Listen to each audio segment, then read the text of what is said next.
കഴിഞ്ഞ വീഡിയോയിൽ നമ്മൾ കോഴിക്കോട് എത്തിയതല്ലേ പറഞ്ഞു നിർത്തിയത്. നമ്മളൊരു ഉച്ചയൊക്കെ ആവുന്നതിന് മുമ്പ് തന്നെ കോഴിക്കോട് എത്തിയിട്ടുണ്ടായിരുന്നു. നമ്മൾ നേരെ SM സ്ട്രീറ്റ് ആട്ടോ ലക്ഷ്യം വെച്ചത്. നമ്മൾ മാനാഞ്ചിറ സ്ക്വയറൊക്കെ കണ്ടിട്ട് നമ്മൾ നേരെ SM സ്ട്രീറ്റിലോട്ട് പോയി. ശരിക്കും പറഞ്ഞാൽ ഞാൻ ഈ മാനാഞ്ചിറ സ്ക്വയറിനകത്തോട്ട് കയറിയിട്ടില്ല. ഈ പുറത്തുള്ള കാഴ്ച മാത്രമേ കണ്ടിട്ടുള്ളൂ. എന്തോ ഇവിടെ വരുമ്പോൾ എനിക്ക് SM സ്ട്രീറ്റിൽ പോകണം എന്നുള്ളൊരു ചിന്ത മാത്രമേ ഉണ്ടാവാറുള്ളൂ. നമ്മൾ നേരെ വണ്ടിയൊക്കെ പാർക്ക് ചെയ്ത് നേരെ SM സ്ട്രീറ്റിലെത്തി. എനിക്ക് SM സ്ട്രീറ്റ് എന്ന് പറയുന്നതിനേക്കാളും മിഠായി തെരുവെന്ന് പറയുന്നത് കേട്ടോ ഇഷ്ടം. അത്യാവശ്യം നല്ല വെയിലും നല്ല തിരക്കും ഉണ്ടായിരുന്നു. പക്ഷേ ആ വെയിലൊന്നും നമുക്ക് യാതൊരുവിധ ക്ഷീണവും ഉണ്ടായിട്ടില്ല കേട്ടോ.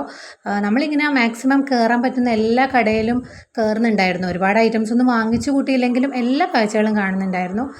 കമ്മൽ കടക്കാരെയും ഡ്രസ്സുകാരെയും ഒരാളെയും നമ്മൾ വിടുന്നുണ്ടായിരുന്നില്ല. എല്ലാ ഷോപ്പിലും കയറി ഇറങ്ങുന്നുണ്ടായിരുന്നു എല്ലാവരും. നമ്മുടെ ഒപ്പം ചേട്ടനും ഉണ്ടായിരുന്നു, അമ്മയും ഉണ്ടായിരുന്നു. നമ്മളിങ്ങനെ മത്സരിച്ച് ഓരോ സാധനമൊക്കെ കയറി ലാസ്റ്റ് ബാഗ് വാങ്ങിക്കാൻ കയറി. പക്ഷേ ബാഗ് നമുക്ക് ആ കടയിൽ നിന്ന് ഇഷ്ടപ്പെടാണ്ട് നമ്മൾ വേറൊരു കടയിൽ കയറി നമ്മൾ വീണ്ടും സ്ട്രീറ്റിലൂടെ നടപ്പ് തുടങ്ങി കേട്ടോ. നല്ല വെയിലായിരുന്നു, പതുക്കനെ വിശപ്പൊക്കെ തുടങ്ങിയിട്ടുണ്ട്.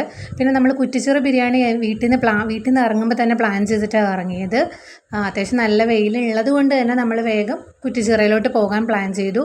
പോകുന്ന വഴിയും ഓരോ കടയിൽ കാണുമ്പോൾ നമ്മൾ കയറുന്നുണ്ട് കേട്ടോ. ബാക്കി വിശേഷമായിട്ട് നാളെ വരാവേ.